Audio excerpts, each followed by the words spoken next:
How much do you know about the neuroscience of AV and learning? Of course, since I got my postdoctorate in the science of SWAV, I probably know more than you do, but I've actually found someone here that knows more than I, Mrs. Katie Quigley. I bow to your omnipotent presence, madam. So I understand today you're going to tell us about how to see the sounds and hear the colors, right? No, not really. It's neuroscience of AV. I read about color and screen size and cognitive theory of multimedia learning. Whoa. Actually, we are going to talk about CTML. It's about how the brain takes in information, how we learn, and so you can really apply it to your meetings to have a more effective meeting. You know, when the synapses fire together, they wire together. I think my head just exploded.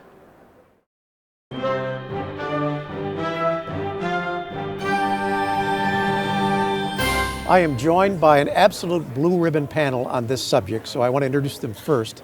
Greg Van Dyke, Senior Vice President, PSAV. Andrea, you are President of Brain Strength Systems, Andrea Sullivan. And of course, Katie Quigley, Microsoft Worldwide Senior Director with Microsoft Corporation.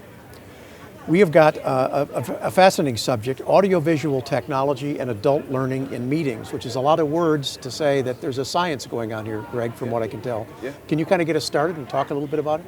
Yeah, the reason this whole topic got started is we have all these conversations with planners, and they always feel like, hey, you always come to us with these cool technologies, you want us to spend money, but how do I prove to my executive director or to my board that this investment has a real return? Does it even have a real return? So we thought, well, we truly believe that it does impact overall communication, so we decided to get with Andrea Sullivan and have a conversation about, can you help us prove the science? And like, Katie, can you help us show about, does it actually work in practice? And so they have a lot of insight. Maybe Andrea, can you tell us a little bit about the actual science behind audiovisual learning? Yeah, absolutely. I think it really has started in the past about 10 years with the brain imaging techniques that the neuroscientists have been able to look into the brain, see what's happening. So we're understanding a lot more about how the senses work, how the information comes in to our brains, into our bodies, goes into working memory, goes into long-term memory. So we have much more of an understanding now of how it actually works in our minds, in our brains. And it's very connected with the sensory input that you receive, which is why it's so important that the audio, that the visual, is all aligned and targeted to make the most of what it is that we actually want the outcome to be.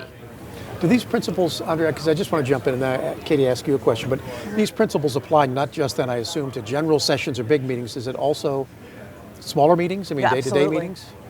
Everything is really targeted is the word that I like to use because we're going to have a different response. For example, if we're in a room with, bright red lights and lively music, I mean, the whole physiological response to that is going to be very different from if we're in a room that has subdued lighting and an elegant, classical piece in the background. Our bodies respond, our brains respond, we experience it differently. And how do you migrate that into your organization? Sure. We, for every event that we do a broad range of events. We do, we look at the business objectives first and determine what is it that we're trying to accomplish from this event or from this meeting, because it does range anywhere from 50 people all the way up to 16,000. And so from there, we then start to design that experience, and it truly needs to be an immersive experience. From the time that the meeting starts to the time that it ends, the environment makes a difference in how people interact, talk to each other, and walk away with the messaging that we want them to walk away with. So, and are you able to get because you're herding cats all the time with right. worldwide meetings going on that you have to keep an eye. Do they understand the science of it, or is there a sensitivity to that? There's absolutely a sensitivity. We look at cultural environment because we do meetings around the world, and I think that makes a big difference about how people communicate and interact, and so we make sure that we're very particular and sensitive to the culture that we're doing an event in. And then we also want to ensure that we create an opportunity for people to meet face-to-face and have those conversations, because being a global company, we spend a lot of time on the phone, right. So we really need to take advantage of the time we're together. Steve Ballmer loves to do an entrance song song every year at our global sales meeting.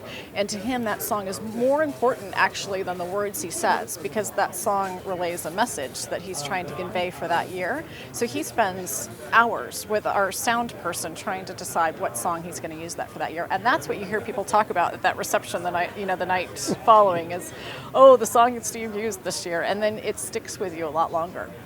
And there you go back to your sound and music and all these other elements working together. But there's a challenge for the average person when you think about your meeting. How many times you said, well, hey, just throw on some background music?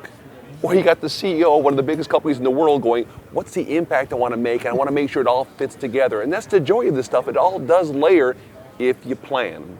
And it really can help you reinforce the overall message. And that's the point you're trying to make. I mean, Yeah. it isn't just a song. It has meaning. It has does. message. Absolutely. And we've forgotten somebody in this group, which is speakers. I mean, Right. are they up? Are we helping them be better at what? Because you tell Steve Ballmer, I'm sorry, can't say that because the science. I mean, you got to deal with what you got to deal with. But Right. We've brought in a company that comes from theater.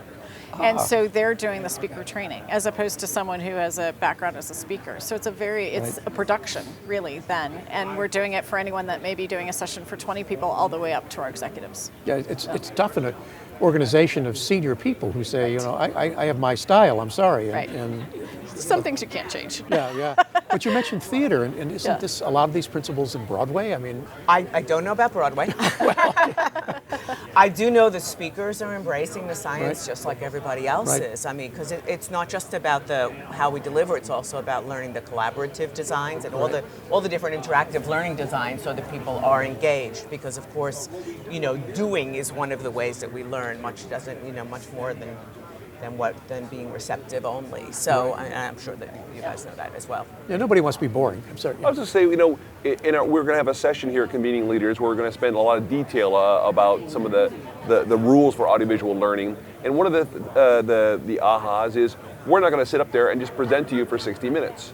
We're going to stop with bite-sized chunks and reinforce that learning, have an audience engagement opportunity to reinforce the learning. So again, we're trying to show in practice how you apply some of these principles as a lesson for the planners can take home so they can have another arrow in their quiver to be more effective when they're organizing their own meetings. I guess I would like to say also, and addressing that last question, the traditional fields of instructional design, learning design is what we look to, and I think that what's happening now is that is beginning to expand to understand that AV to me is not a logistic to be handled. AV is part of the learning strategy, and I think that's what we're talking about. And there's more and more science now that we can really intelligently go about how do we design the AV to be part of the learning strategy and design. Because it sets up a whole chain of events all the way down to measurement of success, because I'm assuming then you now have to change whatever it is you use to measure how successful was the meeting. Right. And we ask questions now when we're measuring our event, not did you like the food, how was the venue? Because those really at the end of the day, they shouldn't be thinking about that. What we want them to do is walk away with the message we're trying to convey. So we ask more questions of, did you shift your perception about X, Y, and Z? Or, how is it that you now think of this? And so we want to see that our overall planning and execution of designing that experience really did have an impact. In fact, Katie, do you actually build that into your site selection? These sort of principles and theories and questions help you decide where you're going to hold a meeting? We do, absolutely. You look at a venue, you look at a city and the different facilities that they have, and you have to make sure that it will fit the experience that you have in mind that you want to create. Because if it doesn't, it's going to be so hard to accomplish your objectives.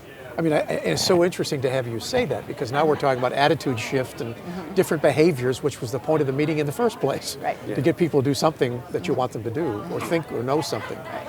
And it has to be all the way down to testing or tracking, I guess. Where do you all think this is heading? I mean, where? I think it's more thinking about what you're trying to achieve as opposed to the tactical logistics of it. It's getting down to what are really the true reason that you're holding that event. Whether it's an association or a corporation, there's a reason to have that. Whether it's loyalty to the association, education, networking, and I think that's what needs to be thought of first. And then you go in, and then you think about the people that are going and who they are, and you have to match those together, as opposed to the, how many bagels am I going to order, to feed 2,000 people. And the Yeah. the linens and whatever. Right. Yeah. Right. Andrea, I mean, more science, more change, more. I feel the same way. Yeah, I think the science is. I mean, I'm very interested in the science. I love it, and I think it's contributing. We all want more effective meetings. We all want our meetings to be productive, efficient. I mean, fun, and the science helps because it explains how it is that we're experiencing. Is it fair to say that you'll take the science beyond? I mean, obviously we're here with a shameless plug, think about audiovisual services, but you apply the same sciences beyond maybe the food, I believe, but some other Absolutely. elements to help people engage the brain during a meeting. I do a lot of work on the food. Yeah, the food is really important It does, because yeah. it can get people, off right away from eating sugar and Yeah. white Yeah. flour, and so the food is important. Everything. The brain registers everything. I'm always saying this. The brain is everything. So we need to take care of it. Yeah. So that's why I look at these things. That the goal would be to hopefully, in the myriad of activity you've got to get done in a short period of time, is to stop thinking about everything, if you will, as a tick box, something you have to achieve, and an opportunity to think about how do you get that, what is your objective, and how can you use all these different tools to help you achieve that, engage the senses to achieve that communication objective. And if you spend some time doing that, you can really have some fun and be much more effective. Are universities or PCMA, are the organizations that help planners become better at their jobs actively taking this on, this whole subject of neuroscience? I know PCMA is. I'm so impressed by the work that they do, and they're innovative. They're trying new things, and their whole thing is that we're going to try it for you to learn from. If it doesn't work, then we've helped you. Right. We've helped to educate you. So then they've achieved their objectives. And are you finding, It has come a long way. I started doing what I do 12 years ago, and people were like, "Brain, what?" No, go to colleges. What does that have to do with meetings? And now the whole industry is embracing it. So we've come a long way. colleges too? I mean, are there, Colleges are K to 12 is a whole brain-based learning field, which I learn a lot from. right. They're bringing it into the schools now tremendously in the learning processes. And we're excited because we've done this one white paper, but we've been able to engage other thought leaders from PCMA, the faculty, to see the faculty conclave over at IMAX, and get some people engaged with how do we look at other research projects and understand, again, the magic comes when you can apply all these things in a meeting to help people achieve their objectives. So if we have an attendee walk away who's more engaged, more educated, goes up and changes. That's why you're having this meeting. If we get someone to change their behavior, that's why we're all in this business. That's the joy of doing all this stuff. So. I'm a planner. I don't have a lot of staff. I don't have a lot of budget, or in your case, I got a worldwide operation to work over. What advice would you give me? How do I stay up to date? What should I do? Any thoughts on? I think there's a few things. There's so much to read.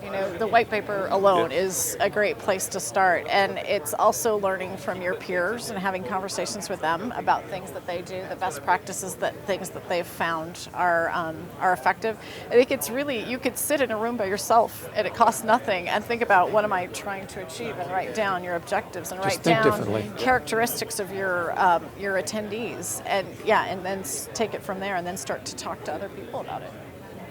Andrea? Keep up with professional development, definitely, and then also planners can look at their own experience inside their own bodies. I mean, when I'm going to do a presentation, I sit and put myself in the attendee's perspective, and how would I feel? And then I can see, oh, wait a minute, there's way too information in this part. I've got to change this.